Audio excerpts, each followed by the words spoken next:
Dr. Rob, is soft tissue management important for dental implants? And if so, to what extent? I think soft tissue management is 100% important in dental implants. I don't think you can be a great implantologist unless you know how to manage soft tissue and you know what to look for to prevent problems and to ensure that you have good outcomes. It is 100% important. Now, with that said, there are some trends that I see in the general industry that are asking dentists to manipulate tissue that isn't found in nature. So let me give you an example. It's very common to do an implant and do a connective tissue graft either at the time of placement or shortly afterwards. And if you look to the literature, and the idea is that you're building up the labial aspect or the facial aspect or the labial aspect of the tissue, and that in itself is good. So if you have a defect, you can build it up with connective tissue. But at the same time, if you go back and you look to the basics, you realize something about soft tissue. And that is, on average, it's about 1 millimeter thick. So the labial thickness of soft tissue, for if you took an endo probe and you poked straight down until you hit the root of the tooth, thickness, is about 1 millimeter, a little, maybe like 1.1 on most people. So if that's the average for most people, and you're going to do a connective tissue graft and you're going to make it 2, okay? That's not found in nature. And I have a little bit of concern about that because what we're saying is nature's not good enough. We as dentists can do better because we have these clever techniques. We can do better. So why is that important? Because many a times, the vast preponderance of the time, even in the aesthetic zone, I don't do soft tissue grafts. I don't do free gingival grafts or connective tissue grafts with the vast preponderance of my dental implants. And I get great aesthetic outcomes on posterior and anterior, all right? Now you say, well, how is that possible? Because there are other folks out there that say, all of my implants get a tuck and roll. So you make an incision, you separate the connective tissue, you roll it underneath the facial and you suture it in place, a tuck and roll. Or a connective tissue graft from the palate, deepithelialize or do a slit incision and remove it below the epithelium and transplant it. All get it, okay? So when we talk in absolutes, I start to think of Star Wars, okay?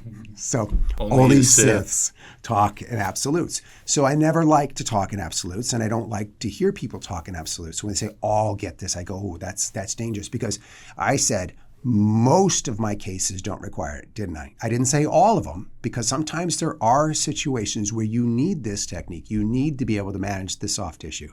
But the vast preponderance, I get away from it without having to manage it because of the method. The Implants Made Simple method eliminates that as a criteria that drives me to have to need it.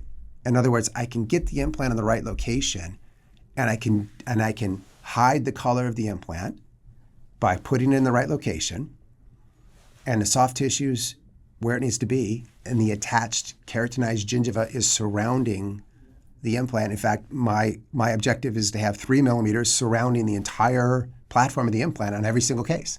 And I do that on almost every single case. And so you say, wow, with that method, you're having great outcomes without the need to manipulate soft tissue. So I just say be careful when you hear people talk in absolutes. So that's a little bit dangerous in my opinion. And look for ways to do things that we don't have to push the rock up the hill. We're not fighting nature. If God made it this way, maybe that's good enough, and maybe we should adapt our methods, the implant placement methods and techniques, to make sure that we don't have to try to bend the will of nature. So if I'm understanding correctly, what you're saying is that if you are placing an implant in the correct location and following those rules that are outlined in the Implants Made Simple method, and growing bone if there's not enough bone there, getting the implant where it's supposed to go, then soft tissue is a lot less of an issue. You should still know how to manage it. But if you understand those principles and you get the implant in the right place, it's just not going to be a problem because you're working with what was already there. That's correct. And we've probably all heard the colloquial term, bone sets the tone, tissue is the issue, right? Well, I like that because bone sets the tone. If you don't get the implant in the right location, you will absolutely be having soft tissue management problems downstream, 100%.